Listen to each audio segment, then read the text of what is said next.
ये आकाशवाणी है। कोविड-19 विशेष कार्यक्रम के अंतर्गत प्रस्तुत है कोरोना वायरस संक्रमण की वर्तमान स्थिति पर चर्चा, जिसे प्रस्तुत कर रहे हैं आकाशवाणी संवाददाता आनंद श्रीवास्तव। इस कार्यक्रम में आमंत्रित स्वास्थ्य विशेषज्ञ हैं डॉक्टर अपर्णा अग्रवाल। नमस्कार। पर्व और त्योहारों का देश भारत। त्योहार यानी खुशियों की सौगात। त्योहार यानी सामाजिक सद्भाव और आपसी भाईचारे को बढ़ाने का माध्यम। अगर आपको कोई ये कहे कि त्योहार यानी संक्रमण बढ़ने का बड़ा खतरा, तो आपको अटपटा लग सकता है, लेकिन आज के दौर में यही सच्चाई है। दीपावली में एक दूसरे को उपहार देने की परंपरा रही है। अब आपको ध्यान रखना है कि आप खुद या दूसरे को संक्रमण का उपहार तो कहीं नहीं दे रहे हैं। त्योहार जरूर मनाइए, लेकिन बहुत ध्यानपूर्वक, क्योंकि आज का जो समय है वो कोविड महामारी का है। ऐसे में जब आप पर्व और त्योहार मनाते हैं तो बहुत ज्यादा लोग एक साथ इकट्ठा हो सकते हैं। ऐसे में संक्रमण भी बढ़ सकता है। प्रधानमंत्री नरेंद्र मोदी ने कोविड महामारी के खिलाफ एक जन आंदोलन की शुरुआत की है। आप भी उससे जरूर जुड़िए। आपको करना यह है कि आप जहां भी जाइए मास्क जरूर पहनिए, अपने हाथों को बार बार साबुन पानी से साफ करते रहिए और सुरक्षित दूरी का पालन करिए। आप सतर्क रहें, जागरूक रहें। इसीलिए आकाशवाणी पर हम लेकर आते हैं ये खास कार्यक्रम। आज के इस कार्यक्रम में हमारे साथ हैं वरिष्ठ स्वास्थ्य विशेषज्ञ डॉक्टर अपर्णा अग्रवाल। डॉक्टर अपर्णा, कार्यक्रम में बहुत बहुत स्वागत है आपका। धन्यवाद। इससे पहले कि डॉक्टर अपर्णा के साथ हम चर्चा शुरू करें, हम अपने श्रोताओं को बता देना चाहते हैं कि अगर वो भी इस कार्यक्रम से जुड़ना चाहते हैं तो हमें फोन कर सकते हैं। हमारा फोन नंबर है 011-2331-4444। हमारा टोल फ्री नंबर है 1800-11-5767। डॉक्टर अपर्णा, जब से इस नोवेल कोरोना वायरस की शुरुआत हुई है तब से लगातार शोध हो रहे हैं और उन शोध के परिणामों के अनुसार ही फिर ये तय होता है कि इलाज में कौन सी दवाइयों का इस्तेमाल किया जाए, नहीं किया जाए। ब्रिटेन से एक खबर ये आ रही है कि वहां की जो सरकार है वो लोगों को विटामिन डी के टैबलेट या फिर इंजेक्शन देने के बारे में सोच रही है और इस बारे में वहां पहल भी शुरू हो गई है। आपसे ये समझने की कोशिश करेंगे कि कोरोना और विटामिन डी का क्या संबंध है। विटामिन डी ऐसा पाया गया है, लोगों ने पहले ये स्टडीज की थी यूरोपियन कंट्रीज में जी, जब ये पाया गया था कि डिफरेंट कंट्रीज में कोरोना अलग अलग तरह बिहेव करता है जी, तब कई स्टडीज की गई थी कि इसमें रिस्पॉन्सिबल क्या क्या पैरामीटर्स हैं। विटामिन डी उनमें से एक था। तो ऐसा पाया गया कि जिन कंट्रीज में विटामिन डी लेवल्स लो थे उनमें कोरोना का संक्रमण ज्यादा था जी, प्लस उनमें डेथ्स ज्यादा थी जी, और स्पेशली ऐसे लोगों में जिनमें विटामिन डी लेवल्स लो थे। तब ये स्टडीज शुरू हुई थी कि इसको अगर हम सप्लीमेंट करें तो हम प्रोटेक्ट कर सकते हैं। सेकेंड, कि क्या रीजन है कि विटामिन डी जिनमें लो है उसमें कोरोना का संक्रमण ज्यादा है प्लस सिवियरिटी शायद ज्यादा है। जी, तो एक फैक्टर जो पाया गया है वो ये है कि विटामिन डी हमारे इम्यून सिस्टम को प्रोटेक्ट करता है। वो शायद साइटोकाइन स्टॉर्म कम करता है, जिसकी वजह से विटामिन डी डेफिशिएंट लोगों में साइटोकाइन स्टॉर्म प्रोबेबली ज्यादा होता है, तो सिवियरिटी ज्यादा होती है। जी, second, vitamin D is known to prevent immune damage, it helps in immunity. जी, तो विटामिन डी जब हम सप्लीमेंट करते हैं, ऐसा पाया गया है कि रेस्पिरेटरी इन्फेक्शन उन लोगों में कम होते हैं जिनमें विटामिन डी लेवल्स नॉर्मल होते हैं। जी, तो अब ये स्टडीज शुरू हुई है कई जगह, जो लोग विटामिन डी दे रहे हैं to see if it prevents, उसके रिजल्ट अभी आने बाकी हैं। जी, लेकिन ये ट्रायल्स शुरू हो गए हैं।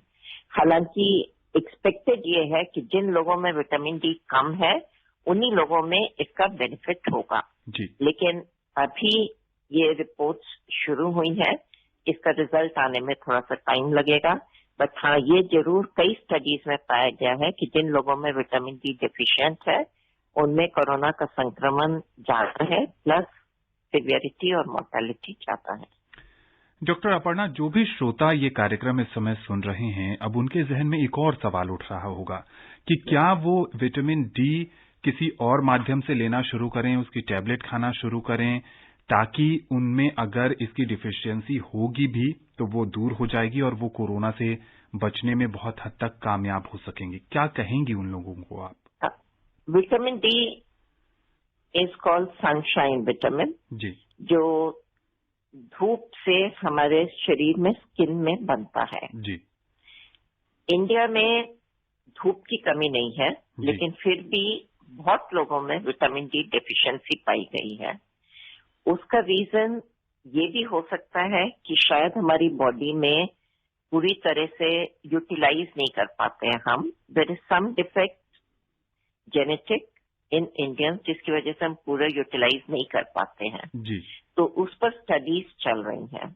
लेकिन हाँ, ये जरूर है कि जिन लोगों में विटामिन डी की डेफिशिएंसी है, उनमें डिसाइड्स धूप में हमको टाइम जरूर स्पेंड करना चाहिए, कुछ टाइम। जी, और उसके लिए कहते हैं कि मॉर्निंग वाली जो सन रेज है वो बेटर है। बिल्कुल। तो हम घर में बालकनी में बैठ करके उसका सेवन कर सकते हैं, अपने घरों में छत पर बैठ करके सेवन कर सकते हैं धूप का। और मौसम भी अब चेंज हो गया है, तो थोड़ी देर धूप में बैठा जा सकता है आराम से। जी, तो हमको विटामिन डी अपना नॉर्मल करना है।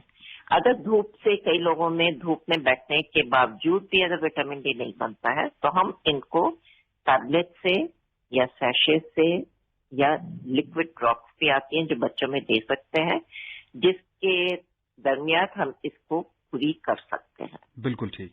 और ये चीज मैं जरूर बोलना चाहूंगी कि excess of everything is bad. तो जब हम ये करें, अपने आप ये नहीं है कि अंधाधुंध विटामिन डी लेना शुरू कर दें, डॉक्टर की प्रिस्क्रिप्शन पर लें और इतना लें जो अप्रोप्रिएट हो। एक्सेस भी नहीं होना चाहिए और कम भी नहीं होना चाहिए। डॉक्टर अपर्णा, यहाँ एक और चीज आपसे समझने की कोशिश करेंगे। जैसे जैसे समय बढ़ता जा रहा है, कोरोना के साथ हम जीवन हमारा बढ़ता जा रहा है, वैसे वैसे कई बातों को लेकर मन में शंकाएं उठ रही हैं। कुछ मरीजों की शिकायत ये है कि कान में आवाज गूंजना और इससे दर्द होना भी जो है वो कोरोना से जुड़ा मामला ही है। आप क्या कहेंगी? अभी तक डेफिनेटिवली ये नहीं हम कहते हैं कि कोरोना और कान में दर्द या जो टिनाइटस बोलते हैं या टिंगलिंग सेंसेशन बोलते हैं, वो डायरेक्टली रिलेटेड है। जी, लेकिन ऐसा पाया गया है कि कोरोना से ये अब हम सबको मालूम है कि इट डज कॉज एंग्जाइटी। जी, थोड़ा बहुत साइकेट्रिक प्रॉब्लम्स होती हैं लोगों को। काफी चीजें आइसोलेशन से रिलेटेड है, क्योंकि ये डर भी, प्लस जो पेशेंट कोरोना से ग्रसित हो जाते हैं, उनको जो अकेले रहना पड़ता है, वो मानसिक रूप से लोगों को परेशान करता है, जिसको टैकल करने का अलग अलग लोगों का अलग अलग तरीका होता है। बिल्कुल। तो ऐसा पाया गया है कि जिन लोगों में कोई मानसिक प्रॉब्लम रही है या जो थोड़े बहुत डिप्रेशन या उसके मरीज हैं, स्ट्रेस के मरीज हैं, उनमें टिनाइटस ज्यादा पाया गया है। जी, अब वो कोरोना से रिलेटेड है या आपके मानसिक स्ट्रेस से रिलेटेड है, उसका अभी तक डेफिनेटिव हल नहीं हो पाया है। बिल्कुल ठीक। तो इंसिडेंस थोड़ा सा ज्यादा है, but it has been found कि it is more in people जिनमें स्ट्रेस है related to Covid. Directly symptom corona से अभी तक रिलेट नहीं हुआ है। आगे आने पर हमें और पता चलेगा जब इस पर स्टडीज होंगी। ये अभी पहली बार आया है कि टिनाइटस हो सकता है, लेकिन probably the reason is stress and not directly any ear problem. कई शोध होंगे और उसके बाद जो नतीजे आएंगे उसके बाद ही पुख्ता तौर पर कुछ भी कहा जा सकता है। कार्यक्रम में पहले कॉलर जुड़ चुके हैं। मध्य प्रदेश के सागर से बिपिन कटारे जी हैं। बिपिन जी, स्वागत है आपका। जी सर नमस्कार। मेरा सर एक प्रश्न था। प्रश्न थोड़ा अलग है सर, लेकिन जानना चाह रहा था डॉक्टर साहब से कि मान के चलिए किसी के पास मास्क तो हर व्यक्ति अपने साथ रखता है, लेकिन फिर भी मान लीजिए मास्क अगर नहीं है किसी के पास और वो बाइक से जा रहा है सर, अगर उसने हेलमेट लगाया है तो क्या सर वो हेलमेट ना उतारे, मार्केट में कोई चीज खरीदना है और वो हेलमेट लगा के ही सामान खरीद ले और वापस आ जाए, तो क्या मास्क हेलमेट का काम कर सकता है? मतलब नहीं कर सकता तो क्या थोड़ा बहुत उचित है या मास्क की बराबर या बिल्कुल भी उचित नहीं है हेलमेट लगाना? डॉक्टर अपर्णा ये जानना चाह रहे हैं कि अगर किसी कारणवश व्यक्ति के पास मास्क नहीं है और वो मोटरसाइकिल से कहीं की यात्रा कर रहा है, क्या हेलमेट मास्क का काम कर सकता है? जी, कोई भी प्रोटेक्शन जो माउथ के ऊपर हो वो कुछ ना होने से बेटर है जी। लेकिन हमें बिना मास्क के बाहर नहीं निकलना चाहिए। ये अनिवार्य है कि हम घर से बाहर जब भी स्टेप आउट करें तो मास्क अवश्य पहनें। लेकिन अगर किसी वजह से आप भूल गए, बेटर है आजकल मास्क की उपलब्धि सब जगह है। अगर आप मार्केट गए हैं तो आप मास्क खरीद करके उसका इस्तेमाल करें। लेकिन जब तक आपके पास मास्क नहीं है, आप कोई भी चीज माउथ को कवर करने के लिए अगर रखेंगे तो वो बिना कोई कवर लगाए से बेटर है। और हेलमेट अगर आपकी पूरी कवर करती है तो वो फेस शील्ड का काम करेगी, तो बिल्कुल हेल्प करेगी। हालांकि वो नीचे से खुली रहेगी तो it will not be as effective as mask, लेकिन कुछ ना होने से बेहतर है। लेकिन बेटर आप मार्केट में है तो मास्क खरीद लीजिए और मास्क का इस्तेमाल करिए। आप हेलमेट का प्रयोग इसीलिए करते हैं ताकि आप सुरक्षित रह सकें। आपको हेलमेट लगाना अगर याद है तो आपको ये भी याद रखना आज के दौर में बेहद जरूरी है कि मास्क भी उतना ही आवश्यक है आपके जीवन के लिए, आपके परिवार के जीवन के लिए और समाज को संक्रमण मुक्त बनाए रखने के लिए। राजस्थान के बाड़मेर से सतीश जी जुड़ चुके हैं। कार्यक्रम में स्वागत है आपका। सर नमस्कार। नमस्ते जी, मैं ही पूछना चाहता हूँ कि गाँव में जो बसें चलती हैं जी, उसमें भीड़ बहुत रहती है। जी बिल्कुल। तो हम अपने आप को कैसे सुरक्षित रखते हैं वहाँ पर? सुरक्षित दूरी को लेकर प्रश्न है। डॉक्टर अपर्णा ये समझना चाह रहे हैं कि गांव में कई जगहों पर भीड़ भाड़ बहुत ज्यादा हो जाती है। ऐसे में जब वहां पे जाना जरूरी ही है तो कैसे सुरक्षित दूरी के नियम का पालन हो? भीड़ भाड़ हमको बिल्कुल अवॉइड करनी है। अभी कोई ऐसे बहुत जरूरी वाली चीज नहीं है कि आपको वहां जाना, भीड़ में जाना बहुत जरूरी है। अपनी सुरक्षा हमारे अपने हाथ में है और हमको ये चीज अवश्य बरतनी है। फिजिकल डिस्टेंसिंग, मास्क और हैंड हाइजीन, तो ये हमको अवश्य ही हमेशा फॉलो करना है। तो जहां पर भी आप भीड़ ज्यादा देख रहे हैं वहां पर आप बिल्कुल ना जाएं। कोई ऐसे घर है जहां आपका जाना जरूरी है तो ऐसे टाइम में जाएं जब भीड़ नहीं है। अगर आपका जाना जरूरी है, भीड़ वाले टाइम में बिल्कुल नहीं जाएं, क्योंकि जहां पे भी हम भीड़ देख रहे हैं वहां ऐसे कई लोग मिलेंगे जिन्होंने मास्क ठीक रूप से नहीं लगाया होगा। मास्क टांगा हुआ है गले में, या तो मुंह कवर है या मुंह भी कवर नहीं है। नाक भी ओपन है, मुंह भी ओपन है और मास्क चिन पे लटका हुआ है या गर्दन में लटका हुआ है। ऐसे में उसका पर्पस बिल्कुल नहीं सर्व होता और आप एकदम अगर उसके पास खड़े हैं तो आपको भी कोरोना होने का डर है। जैसे आप देख रहे हैं कि तेजी से बढ़ रही हैं चीजें, तो कोरोना तेजी से बढ़ रहा है। दिल्ली में खास तौर पर बहुत ज्यादा है, बाकी भी और कई जगह में बढ़ रहा है। क्योंकि मार्केट में भीड़ बढ़ रही है, त्योहार का मौसम है, हम लोग मिलने जुलने से बाहर नहीं आ रहे हैं। यही रीजन है कि कोरोना बढ़ रहा है फिर से। आज के दौर में विकल्पों पर ध्यान देने की जरूरत है। अगर आप किसी खास दुकान से अब तक सामान लेते रहे हैं और आपको लगता है कि वहां पर बहुत ज्यादा संख्या में लोग जाते हैं तो आप अपना दुकान बदल सकते हैं। आप ऑनलाइन खरीदारी कर भीड़ भाड़ वाली जगह से बच सकते हैं। संकट का समय है, विकल्पों पर विचार कीजिए। मुरादाबाद से मकसूद हुसैन जी जुड़ चुके हैं। कार्यक्रम में स्वागत है आपका। नमस्कार सर। नमस्ते जी, मैं जानना चाहता हूँ सर, जैसे कोरोना का मरीज कोई निकल जाता है और उसको जब डॉक्टर लोग मतलब 14 दिन के लिए क्वारंटीन करते हैं, तो जैसे कोई वैक्सीन अभी नहीं बनी है तो वो डॉक्टर लोग जो है कैसे हैंडल करते हैं उस मरीज को, क्या दवाई क्या टैबलेट देते हैं, उसे उसका उपचार कैसे किया जाता है सर?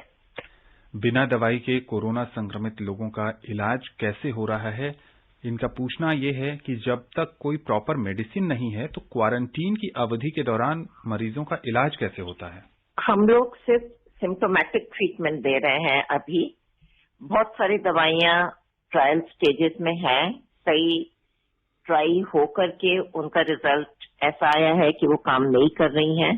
कुछ दवाइयां अभी भी चेक कर रहे हैं, लेकिन एज ऑफ नाउ हमारे पास कोई कोरोना का क्योर नहीं है। हम लोग जो बेसिक चीजें अभी देख रहे हैं कोरोना का मरीज में, वो है एक तो ऑक्सीजन सैचुरेशन, जिनमें ऑक्सीजन सैचुरेशन हम लोग बार बार नापते हैं। अगर वो मेंटेन्ड है तो उस मरीज का और कुछ नहीं करना है। We just wait and monitor oxygen saturation for the specified period.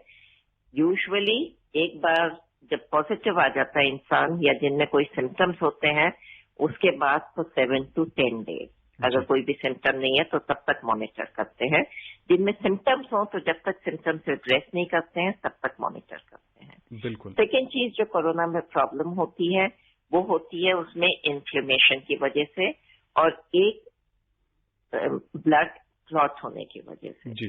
तो ये दोनों चीजें हैं। इसके लिए हमारे पास मार्कर्स हैं जो आजकल हम लोग टेस्ट करके पता कर सकते हैं कि किन पेशेंट्स में इन्फ्लेमेशन ज्यादा है और किन में कोएगुलेशन के चांसेस ज्यादा है। तो जिन पेशेंट्स में हमको ये लगता है कि इन्फ्लेमेटरी मार्कर्स बढ़े हुए हैं, उनमें हम स्टीरॉइड्स देते हैं जो इन्फ्लेमेशन कम करते हैं और वो आगे भी हेल्प करते हैं। बिल्कुल। सेकेंड, जिनमें हमारे प्रोकोएगुलेंट फैक्टर्स ज्यादा होते हैं, जिनमें ऐसे चांसेस होते हैं कि इनमें क्लॉट बनने के चांसेस हैं ब्लड वेसल्स में, उनमें हम लोग एंटी कोएगुलेंट्स देते हैं। जी। तो ये तीन चीजें हैं जो हमको आजकल हेल्प कर रही हैं इन सिम्टोमेटिक कोरोना पेशेंट्स या जिनमें ब्लड टेस्ट से हमको ये पता चल रहा है कि ये एबनॉर्मैलिटीज है।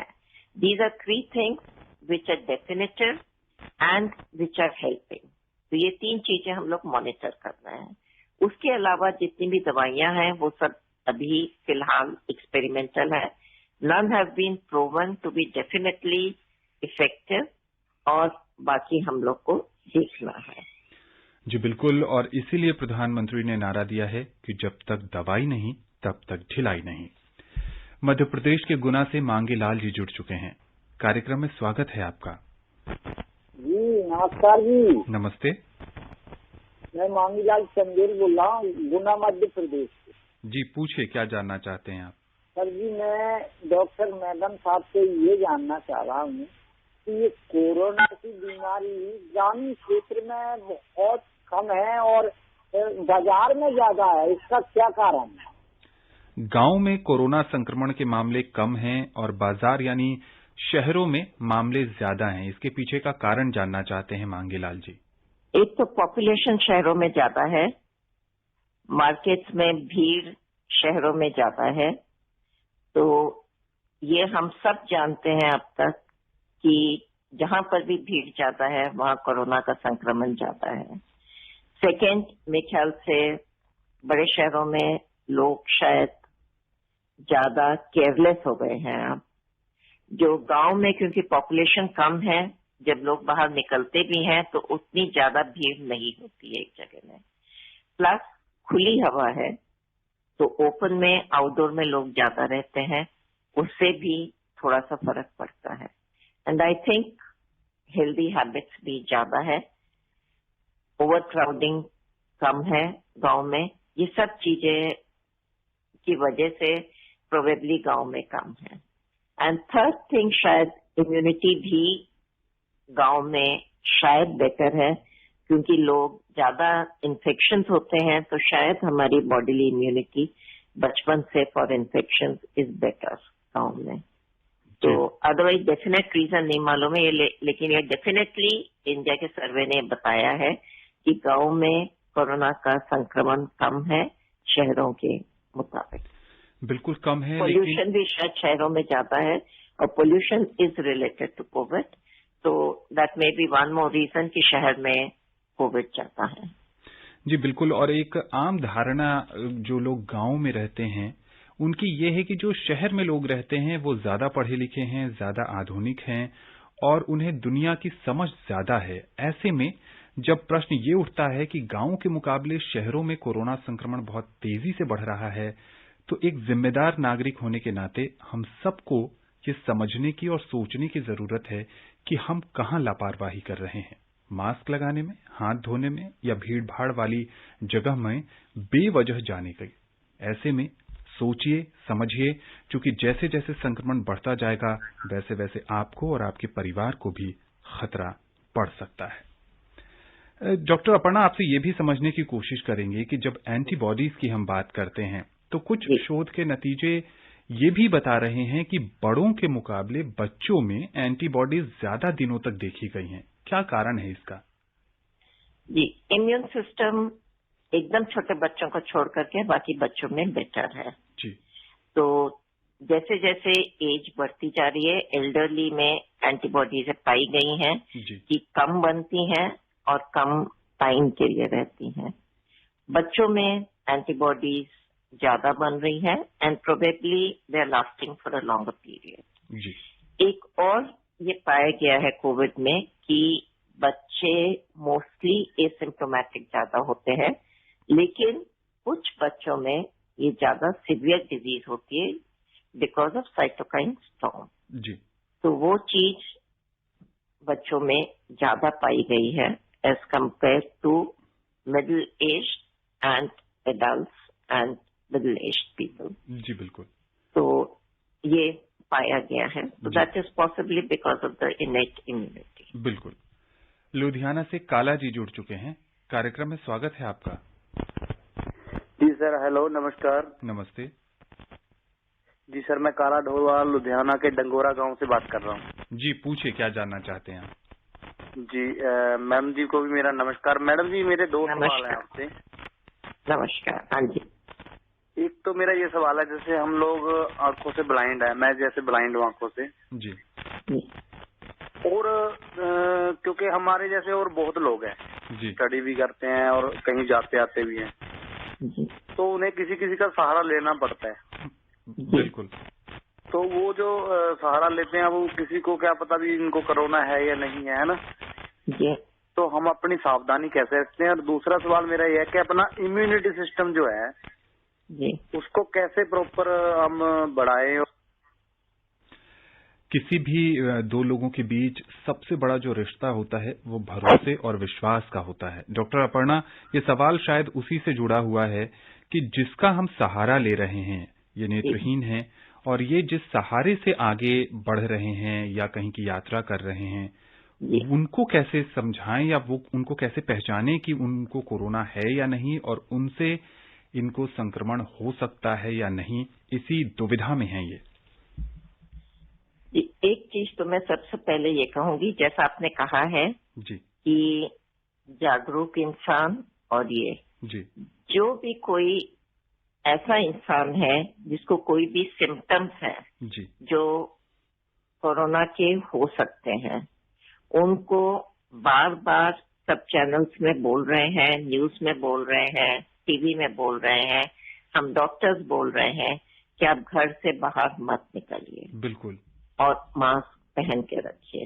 वो इसीलिए ताकि अगर आपको कोरोना है जो अभी तक टेस्ट नहीं हुआ है, आप किसी और को उससे ग्रसित ना करें। बिल्कुल ठीक। तो ये जिम्मेवारी उस इंसान की है जिसको कोई भी सिम्टम्स है। जी, आप को ये नहीं कह सकते, आप ये नहीं पता कर सकते कि दूसरा इंसान उससे ग्रसित है कि नहीं। जी, जहां तक एसिम्प्टोमेटिक इंसान का सवाल है, उसका किसी के पास कोई चारा नहीं है, क्योंकि जो एसिम्प्टोमेटिक है और जिसका कोई कांटेक्ट नहीं हुआ है, जी, एसिम्प्टोमेटिक कई कांटेक्ट्स भी होते हैं। तो अगर आप कांटेक्ट किसी कोरोना पेशेंट के कांटेक्ट में आए हैं, जी, तो अगर आप एसिम्प्टोमेटिक भी हैं तो आपको फुल्ली क्वारंटाइन रहना है घर में। जी, ये चीज हर इंसान की जिम्मेवारी है।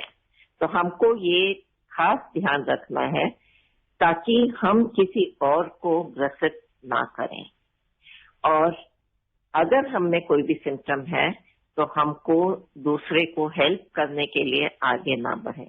हमको अपने आप को अंदर बंद रखना है और दूसरे के साथ अवॉइड करना है टचिंग, कांटेक्ट, टॉकिंग, स्पीकिंग, ये हमको अवॉइड करना है। तो ये दूसरे इंसान की यहाँ पे जिम्मेवारी ज्यादा हो जाती है। बिल्कुल ठीक है। आपका सेकंड सवाल था, ये दूसरे सवाल के रूप में ये जानना चाह रहे थे कि अपनी रोग प्रतिरोधक क्षमता कैसे बढ़ाएं? हाँ जी, तो इम्यूनिटी बूस्टर्स काफी है जो आयुष मंत्रालय जिनके बारे में बात करता है, वो सब चीजें हैं जो इम्यूनिटी को बूस्ट करती हैं। कोरोना में कितना ज्यादा हेल्प करती हैं वो हम डेफिनेटली अभी नहीं कह सकते हैं, लेकिन वो सब ट्राई करने में कोई नुकसान नहीं है। अभी स्टार्ट ऑफ दिस प्रोग्राम में हम लोग बात कर रहे थे कि विटामिन डी इम्यूनिटी बूस्ट करता है। जिन व्यक्तियों में विटामिन डी की कमी है तो हमको ट्राई करना चाहिए कि विटामिन डी हमारा नॉर्मल हो। विटामिन सी इम्यून बूस्टर है, जिंक इम्यून बूस्टर्स है, और बहुत सारे ऐसे नेचुरल, हल्दी है, काढ़ा है, जो चीजें बोल रहे हैं आयुष मंत्रालय वाले, वो सब ट्राई कर सकते हैं, क्योंकि नेचुरल चीजें कोई आपको नुकसान नहीं कर रही है, उसको लेने में कोई नुकसान नहीं है। बाकी living and leading a healthy life, regular exercise, regular walking, eating normal healthy food will all help in boosting immunity. बिल्कुल ठीक। उत्तर प्रदेश के बलरामपुर से रिंकी तिवारी जी जुड़ चुकी हैं। रिंकी जी, कार्यक्रम में स्वागत है आपका। जी स्वागत है सर, आपको बहुत बहुत धन्यवाद। और आनंद सर नमस्कार। नमस्ते। और डॉक्टर मीम को भी मेरा नमस्कार।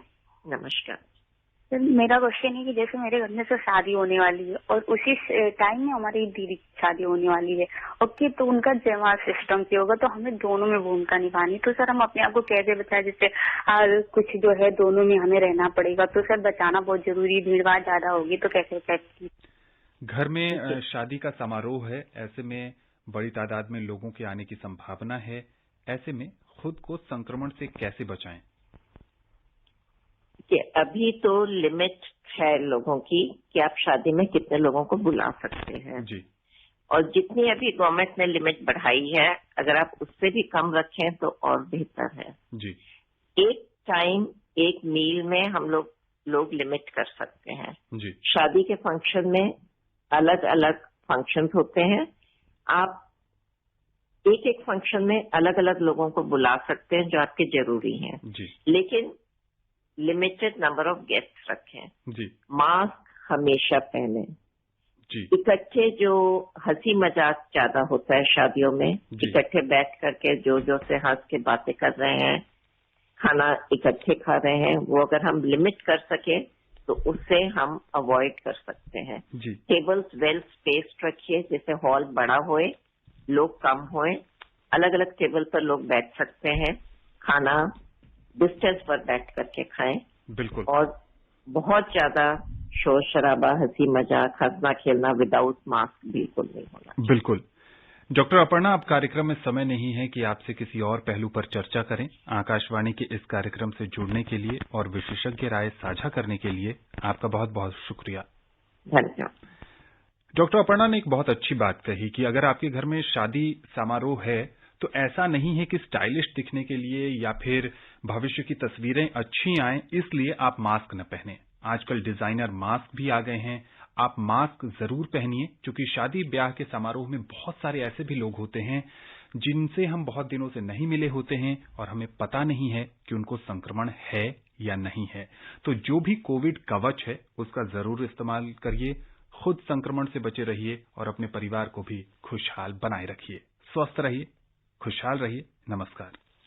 कोविड-19 विशेष कार्यक्रम के अंतर्गत अभी आप सुन रहे थे कोरोना वायरस संक्रमण की वर्तमान स्थिति पर चर्चा, जिसे प्रस्तुत कर रहे थे आकाशवाणी संवाददाता आनंद श्रीवास्तव। इस कार्यक्रम में आमंत्रित स्वास्थ्य विशेषज्ञ थीं डॉक्टर अपर्णा अग्रवाल। ये कार्यक्रम आकाशवाणी के समाचार सेवा प्रभाग द्वारा प्रस्तुत किया गया। इसे आप हमारे mobile app news on AIR पर भी सुन सकते हैं। इस कार्यक्रम के संबंध में अपनी प्रतिक्रिया आप हमें ईमेल कर सकते हैं। पता है AIRNSDtalks@gmail.com। ये कार्यक्रम फिर से सुनने के लिए लॉग ऑन करें हमारी वेबसाइट newsonair.com।